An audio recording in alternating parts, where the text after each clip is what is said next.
இயேசு கிறிஸ்துவின் இனிதான நாமத்தினால் என் அன்பான சகோதர சகோதரிகளே, உங்கள் அனைவரையும் இயேசு கிறிஸ்துவின் நாமத்தினால் ஆசீர்வதிக்கிறேன். யோவான் 2:11.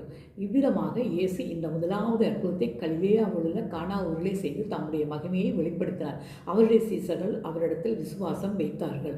அதே 2:7 இயேசு வேலைக்காரர்கள் நோக்கி ஜாடிகளிலே தண்ணீர் நிரப்புங்கள் என்றார். அவர்கள் அவைகளை நிறைய நிரப்பினார்கள். 2:8 நீங்கள் இப்பொழுது பந்தி சாப்பிட்டுக்காரரிடத்தில் கொண்டு போங்கள் என்றார்.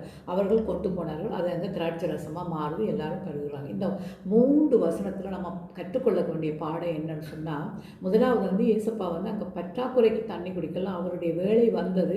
அந்த இடத்துல அந்த திராட்சை ரசத்தை தண்ணீரை திராட்சை ரசமாக மாற்றி அவருடைய மகிமையை தான் அங்கே வெளிப்படுத்துகிற நேரம் அவருக்கு அந்த இடத்துல வெளிப்படுத்துகிறார். அதே நேரம் சிசர்கள் அவரிடத்தில் விசுவாசம் வைக்கிறார்கள் அந்த மகிமையை பார்த்ததுக்கு அப்புறம்.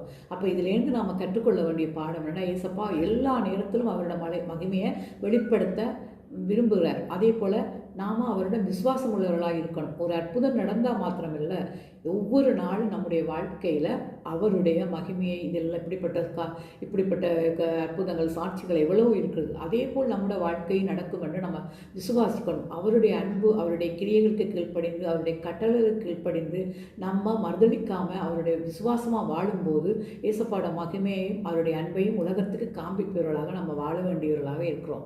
அதே போல் 2வது, இந்த வேலைக்காரனை நோக்கி அவர்கள் ஜாடிகளில் தண்ணி நிரப்புங்கள் என்று சொல்லும்போது அவங்க எதுவுமே எதிர்த்து கேட்கல. இன்றைக்கு நம்முடைய வாழ்க்கையில் ஒரு கஷ்டம் துன்பம் வந்தோன்னு கூட நம்ம என்ன பண்ணுறோம், ஐயோ எனக்கு தானா, ஏன் இதுக்கு கண்ணீர் வடிக்கிறோம், கவலைப்படுறோம், முன்னால் எல்லாமே முடிந்து விட்டது என்று சொல்லி ஒரு துயரத்துக்கெல்லாம் போகிறோம். ஆனால் ஏசப்பா என்ன சொல்கிறாரு, ஏன் எதுக்கு இல்லை, நடக்கிறது என்ன எல்லாமே எதுவும் இல்லை, எல்லாம் நன்மைக்குன்னு நினைக்கும் போது அந்த தீமையான காரியங்களையும் அவர் நன்மையாக்க முடியும். இப்போது எக்ஸாம்பிள், ஒரு கல்யாணம் மாத்திரம் நம்முடைய வாழ்க்கையிலே எத்தனையோ பற்றாக்குறைகள், எத்தனையோ பிரச்சனைகள், எத்தனையோ போராட்டங்கள், இவைகளை பார்த்து நாம் கலங்கி கொண்டு வாழ்கிறோம் அல்லவா. ஆனால் ஏசப்பா என்ன சொல்கிறாரு, இப்படிப்பட்ட இடத்திலும் அந்த குறைகளை நிறைவாக மாற்ற அவரால் முடியும். அதை நம்ம விசுவாசிக்கும் போது அந்த இடத்துல அவருடைய மகிமை வெளிப்படும். அதுக்கு நம்ம தானே டைம் கொடுக்கணும். அது ஒரு பாடமாக இருக்குது. அப்போது சகோதரனே சகோதரியோ, நம்முடைய வாழ்க்கையில் எப்படிப்பட்ட பாடுகள், எப்படிப்பட்ட வியாதிகள், எப்படிப்பட்ட துயரங்கள், எப்படிப்பட்ட கஷ்டங்கள், அப்படிப்பட்ட சூழலில் நீங்கள் வாழலாம். இல்லை வாழ்வாதாரத்தில், இல்லை ஒரு திருமண பந்தம் அல்லது ஏதோ எங்கேயோ நிறைவில்லை, குறை.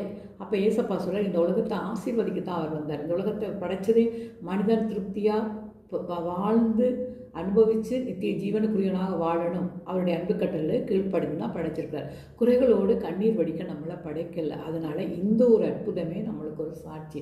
குறைவுள்ள இடத்துல நிறைவாக்குவார். அதே போல் உங்களுடைய வாழ்க்கையில் என்னென்ன குறைகள் இருக்கோ அத்தனையும் ஏசப்பா நிறைவாற்றுவான விசுவசித்து இந்த சத்தியத்தை